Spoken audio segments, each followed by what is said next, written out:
When the war starts in Ukraine in 2014, it was a huge wave of manipulation in the mass media.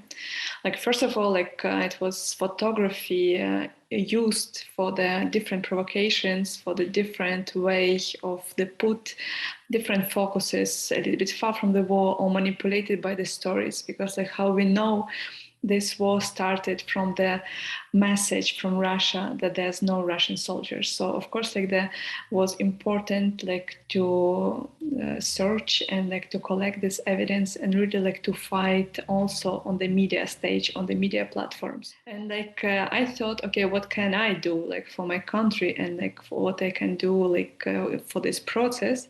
So like I decided that maybe it's a time and it's to start the festival, but first of all, festival not for the savings works, but festival for the educational program.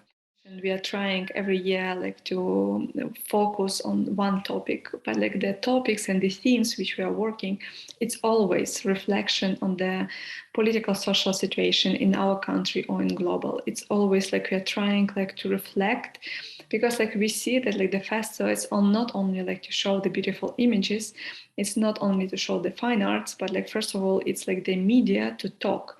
And as on the beginning we started like as education platform, like to give this knowledge how to work with photography, how powerful it could be, or how it could be made the manipulation and propaganda. So of course, like for us, it was important to continue in this way, and each year, like to use this platform for the bring the important conversations and like to try to build this dialogue through the photography between the artists, between the general audience, between the international guests and people who is following our festival. I could say that like we are during 8 years we are just breaking the walls in our festival. We are breaking like the walls, like first like to bring the to organize this festival, because during last 10 years it's only one photo festival which exists in Ukraine.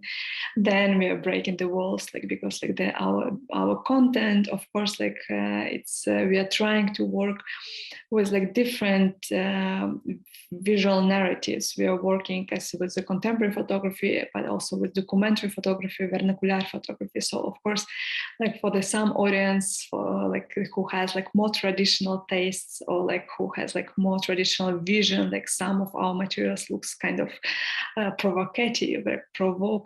So it's also interesting how we are through the photography trying to show these different visual narratives, different stories or different backgrounds, and how we are working with the audience in Odessa.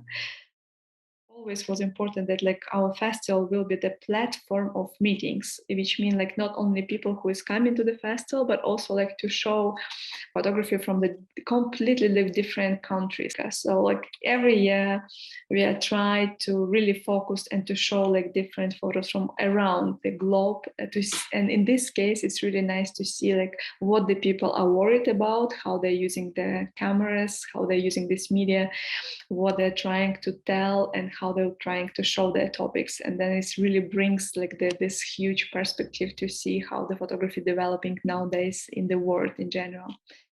I could say even that we will not have the 8th edition, but we are working, and it's 8 years of the volunteering jobs because it's but of course when we established the festival we had the war, beginning of the war, and it was a kind of difficult economical situation in Ukraine, so it was not possible really to get financing and support from the government. Then it's pandemic comes, and again we came to the moment that it will be complicated, it's not possible to find the sponsorship for example online edition, but still the festival have going on, and still we have to work on the program. So it's and also another things about the grant system. It's of course it's possible to apply for the grant, but how we know I don't know how it's in Europe, to be honest, but in Ukraine the to quite often the grants provide support for the made something, but not for the salaries of team. And unfortunately we don't have options where can we have the salaries. So all of us we are working. We have like different jobs. Like we have the jobs which brings us money, but we have the festival which brings us this joy from one side, but from another side, like wish to change and to develop Ukrainian photography, and that's why we are all working for it. And this is it's difficult to say team. I could say it's family, because like we are really close to each other, we are supporting each other like all the time, and we are really like we have this fire, I could say, which is like push us to do this festival in all these conditions. So we have right now almost like in the about like 6 cities, like the artists, photographers with whom we are working and with whom we are in touch. They're making photos from the front line, and we are collecting these materials, and then we are trying like to share these materials to the international media. Like it's from the festival to the small agency, I could say. We are trying like to also like to work and to provide the materials from our contemporary artists with whom we used to work, as we still have files, some files and some materials which we can share. And also I think it's important like to give voice to the Ukrainian artists and through the photography to show different stories from Ukraine. I would like to mention that like it's important, like sometimes maybe the agencies should to save money and like to really ask Ukrainian photographers to provide the materials, because anyway they're here, anyway they can't move. But actually now I could say that like I'm dreaming to have the festival when it's no war in Ukraine.